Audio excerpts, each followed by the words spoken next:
Hi, this is Doc Fever. Today we will discuss encephalitis. Encephalitis is a condition characterized by the inflammation of the brain parenchyma, which include the brain tissues and the surrounding membranes. It can affect individuals of any age and may range from mild to severe. Its pathophysiology. It can be primary due to brain infections and secondary by immunological reactions. Primary brain infection. First of all, microbial invasion. Microbes will enter in the brain, then they will grow and multiply in the cerebral tissues. They will cause inflammation in the brain parenchyma and the neuronal cells. Due to the local necrotizing hemorrhage will occur, later they become more generalized. They cause edema and increase intracranial pressure, which will lead to the degenerative changes in the nerve cells of the brain. They will cause brain damage or cause neurological deficits.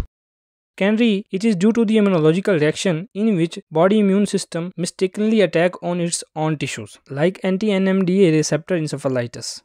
Causes. Encephalitis can be caused by various factors including viral infections like herpes simplex virus, varicella zoster virus, enteroviruses, bacterial infections like streptococcus pneumoniae infection, Neisseria meningitidis, fungal infections like cryptococcus neoformans, histoplasma capsulatum, and other causes can be medications, chemicals, or toxins. Its signs and symptoms are fever, headache, altered mental status like confusion and disorientation, lethargy, seizures, focal neurological deficits like weakness, sensory abnormalities, behavioral changes, nausea and vomiting, photophobia, it is the sensitivity to light, neck stiffness due to the meningeal irritation.